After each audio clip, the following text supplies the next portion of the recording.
It's 1936 and the most powerful man in Germany is desperately searching for a cure to his chronic stomach pain. Traditional doctors have failed him completely. Then, through a chance encounter at a dinner party, he meets an unconventional physician who promises relief using experimental treatments. Within weeks, the dictator feels better than he has in years. But what starts as legitimate medical care slowly transforms into something far more sinister. A decade-long drug dependency that may have changed the course of World War II itself. This is the shocking true story of how one doctor's questionable methods turned the leader of Nazi Germany into a drug addict, and how that addiction might have affected millions of lives across the globe. The year was 1935 when this bizarre medical relationship began. In Munich, a photographer named Heinrich Hoffmann was suffering from multiple health issues. Hoffmann wasn't just any photographer, he was the official image maker for Germany's new chancellor, controlling every picture the public saw of their leader. But Hoffmann had a problem. His heavy drinking and unhealthy lifestyle were catching up with him, and he needed medical help that traditional doctors couldn't provide. Through connections in Berlin's entertainment circles, Hoffmann heard about an unusual physician who was making waves among the wealthy elite. This doctor didn't just prescribe standard treatments. He used cutting-edge equipment, experimental vitamin injections, and mysterious cocktails of substances that supposedly boosted the immune system. The wealthy and famous were traveling from across Europe just to experience his unconventional methods. When Hoffmann reached out, the doctor was initially reluctant to make the trip from Berlin to Munich. He had a thriving practice treating opera singers, actors, and even foreign royalty. Why should he interrupt his lucrative routine for one more patient? But then something changed his mind completely. A private aircraft arrived at his Berlin clinic, sent personally by Germany's new leader. The message was clear. This wasn't a request. The doctor packed his bags and flew to Munich, where he spent several weeks treating Hoffmann for what his notes discreetly called piles, though the real condition was likely gonorrhea, a sexually transmitted disease that required careful, confidential treatment. Whatever the actual ailment, the photographer began feeling dramatically better under this unconventional care. Hoffmann was so impressed with his recovery that he couldn't stop talking about his miraculous doctor. During a dinner party at his luxurious Munich mansion, he finally got the chance to introduce his physician to the guest of honor, Germany's chancellor himself. The meeting seemed casual at first, just polite conversation between strangers, but the politician was intrigued by what he heard about these experimental treatments. You see, the leader had his own medical problems that no traditional doctor had been able to solve. He suffered from painful stomach cramps that would strike without warning, leaving him doubled over in agony.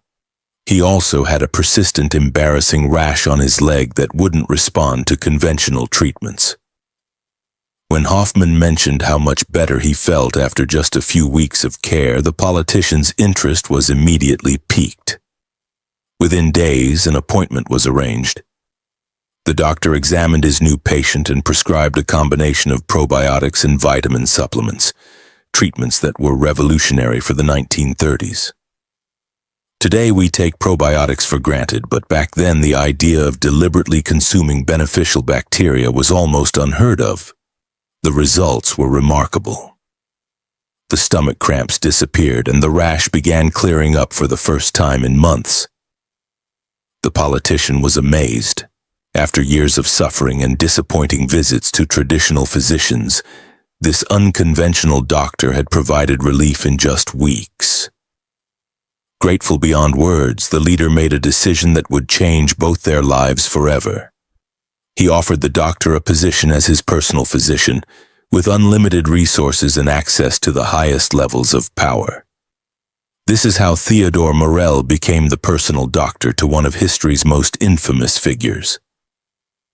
Born in 1886 in a small German village, Morell had taken an unusual path to this moment.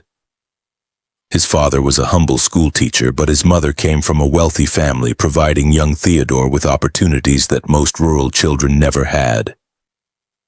Ironically, Morell's journey into medicine began with his own health problems.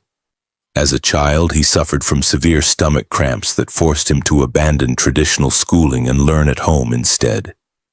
This early experience with mysterious ailments may have sparked his lifelong fascination with unconventional treatments and experimental medicine. Despite his health challenges, Morell was brilliant academically. His secondary school performance was so outstanding that he was excused from taking final exams. His coursework spoke for itself. With such exceptional grades, he could have chosen any field of study. Surprisingly, he initially decided on teaching, following in his father's footsteps. By age 19, Morell had completed his teaching certification and spent a year working at a school near Mainz. But the classroom couldn't hold his interest. Something was calling him toward medicine, toward the mysteries of the human body and the possibility of healing where others had failed. He changed course completely, eventually earning admission to Heidelberg University, one of Germany's most prestigious institutions. Morell excelled at medical school, graduating in 1909 with honors in nearly every subject except chemistry and zoology. But his education didn't stop there. He traveled to France, studying advanced techniques in Grenoble and Paris. Back in Germany, he worked with immunologists and specialists while completing his doctorate in gynecology. By 1913, at just 27 years old, he had earned both his PhD and his license to practice medicine. But Morell was restless. Instead of settling into a traditional practice, he signed up as a ship's doctor, traveling routes between Europe and Africa, then later between Hamburg and South America. These voyages were brief, perhaps 8 or 9 months total. But Morell would later claim that his exotic travels had exposed him to folk remedies and traditional medicines that influenced his unconventional treatments. This was almost certainly an exaggeration. The reality was that Morell barely had time to explore these foreign ports, let alone study local medical practices in depth. But the story sounded impressive to wealthy patients who were willing to pay premium prices for mysterious exotic treatments that promised results where conventional medicine had failed. World War I ended Morell's adventures at sea. With the British Navy controlling the Atlantic, German shipping came to a halt. Morell was conscripted into the German army, where his medical background landed him in a field hospital on the Western Front in France. Later, he was transferred to a prisoner of war camp hospital inside Germany itself, serving as the camp physician until the war's end. When the fighting stopped and Germany descended into revolutionary chaos, Morell made his way to Berlin with enough money saved to purchase an existing medical practice. It was here that his life took another dramatic turn. He met and married Johanna Mahler, a successful actress from a wealthy family. They never had children, but Johanna's family fortune provided the perfect foundation for Morell's ambitions in experimental medicine. With unlimited funding, Morell transformed his Berlin practice into something resembling a modern-day wellness center. He filled it with the most advanced medical equipment money could buy, creating an impressive atmosphere that wealthy patients found irresistible. His treatments were a bizarre mixture of legitimate medical innovation and questionable alternative remedies. On the legitimate side, Morell was genuinely ahead of his time with vitamin therapy and immune system support. He understood the importance of nutrition and supplements decades before these concepts became mainstream. His emphasis on probiotics and beneficial bacteria was revolutionary for the era and had real medical merit, especially for patients recovering from illness or suffering from digestive problems. But mixed in with these valid treatments were far more questionable substances. Morell prescribed mysterious cocktails containing everything from plant extracts to animal bile, from hormones to enzymes. Some of his concoctions included ingredients that had no scientific basis whatsoever. Yet patients kept coming back, convinced they felt better under his care. The wealthy and powerful flocked to his practice. The king of Romania tried unsuccessfully to lure Morell to Bucharest. The Shah of Persia made similar overtures, hoping to bring this miracle doctor to Tehran. Opera singers, actors, and socialites filled his appointment book, often referred by his wife's connections in the entertainment world. By the early 1930s, Morell was earning the equivalent of hundreds of thousands of dollars annually. But the global economic crisis that began with the 1929 stock market crash eventually reached even Morell's exclusive practice. Germany was hit particularly hard by the Great Depression, especially after the collapse of major European banks in 1931. As his wealthy patients struggled financially, Morell's income declined dramatically. This economic pressure may have influenced his decision to join the Nazi Party in 1933, shortly after they came to power. Hundreds of thousands of Germans made the same choice that year, believing that party membership could protect their careers and businesses under the new regime. There's no evidence that Morell was particularly political or ideologically committed to Nazi beliefs.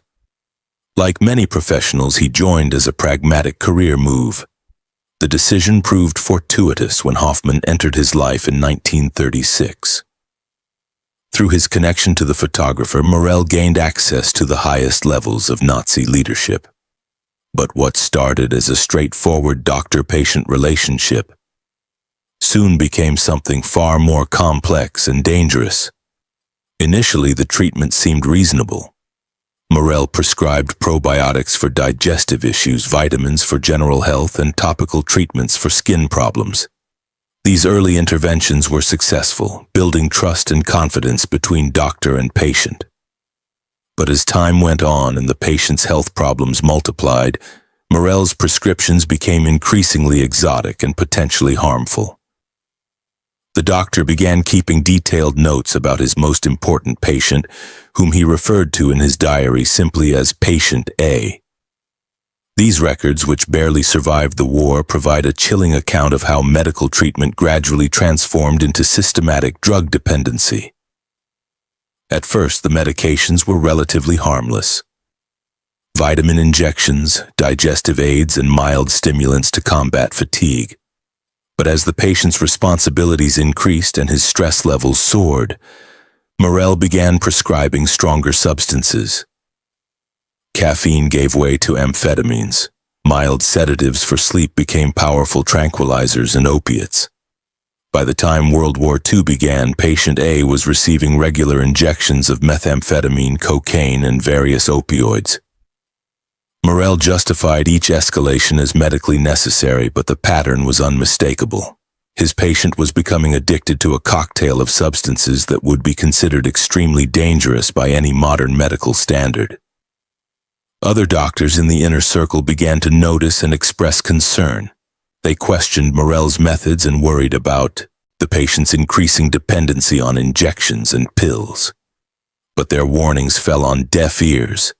Patient A trusted Morell completely and dismissed any criticism as jealousy or incompetence from traditional physicians who couldn't match his miracle doctor's results. The situation became even more troubling during the war years. As military pressures mounted and Germany's position became increasingly desperate, Patient A's drug consumption escalated dramatically. Morell's diary entries from this period read like a pharmacological nightmare. Multiple daily injections of stimulants followed by sedatives to enable sleep, then more stimulants to function the next day. By 1943, Morell was regularly administering Eucadal, a powerful opiate that we know today as oxycodone. The justifications for these injections became increasingly flimsy. One diary entry records giving Patient A oxycodone simply because of flatulence caused by worry. The frequency of these injections was such that Morell noted difficulty finding veins that weren't already damaged from repeated needle use. The impact on patient A's behavior became increasingly apparent to those around him. His decision-making became more erratic and impulsive. His famous late-night monologues, where he would ramble for hours about random topics, can be seen in a new light when we understand that he was likely under the influence of multiple substances. His violent mood swings and paranoid behavior may have been amplified by the constant cycle of stimulants and depressants coursing through his system. Several high-ranking officials attempted to intervene. In 1943, the foreign minister confronted Morell directly, demanding to know exactly what substances he was giving their leader. Morell responded evasively, claiming he only gave the patient what was needed on any given day. The intervention failed and, if anything, seemed to strengthen patient A's faith in his miracle doctor. The final years of the war saw this medical nightmare reach its peak. As Germany's military situation became hopeless and the leadership retreated to underground bunkers, Morell's treatments became even more extreme. Patient A was receiving a daily cocktail of methamphetamine, cocaine, oxycodone, and numerous other substances. His physical appearance deteriorated dramatically. His hands shook uncontrollably, his posture became stooped, and visitors were shocked by how rapidly he seemed to be aging. The end came suddenly in April 1945, as Soviet forces closed in on Berlin. In a moment of clarity or paranoia, patient A finally turned on his doctor. During what would be their final encounter, he accused Morell of deliberately drugging him and threatened to have him shot. The doctor, who had served faithfully for nearly a decade, was dismissed in disgrace and fled the bunker. Morell escaped Berlin just days before it fell to Soviet forces. He was captured by American troops and spent years in various detention facilities, while investigators tried to determine what crimes, if any, he had committed. Ironically, despite his central role in the Nazi inner circle, prosecutors couldn't find evidence to charge him with war crimes. He had been a doctor, not a policymaker or military commander. By the time of his release, Morell was a broken man. His own health had deteriorated severely during the war years. He was obese, suffered from heart problems, and appeared to have lost much of his mental capacity. He died in 1948, largely forgotten and dismissed as a minor footnote to history. For decades, the full extent of Morell's influence remained hidden. His diary was buried during the war's final days and only rediscovered and published in the 1980s. Only then did historians begin to understand the staggering scope of the drug treatments and their potential impact on some of the most crucial decisions of World War II. The implications are both fascinating and terrifying. How many strategic blunders can be attributed to impaired judgment caused by drug dependency? Did the constant cycle of stimulants and depressants affect crucial military decisions that cost countless lives? We may never know for certain, but the evidence suggests that one doctor's questionable medical practices may have changed the course of human history. The story of Morell and his most famous patient serves as a chilling reminder of how easily medical authority can be abused and how dependency can develop even under the guise of legitimate treatment. It's a cautionary tale about the dangers of unregulated experimental medicine and the importance of medical ethics and oversight. What started as a genuine attempt to treat legitimate health problems gradually evolved into systematic drug abuse that may have affected the fate of millions. One doctor's ambition and one patient's desperation created a toxic relationship that lasted nearly a decade and may have influenced some of the darkest chapters in human history. So the next time you hear about miracle cures or revolutionary treatments that seem too good to be true, remember the story of the doctor who promised relief and delivered addiction instead. Sometimes the cure can be far more dangerous than the disease itself. What do you think? Could different medical care have changed the course of World War II? Was Morell a well-meaning doctor who got in over his head? Or was he knowingly enabling dangerous behavior? Share your thoughts in the comments below and don't forget to subscribe for more incredible stories from history that will completely change how you see the world.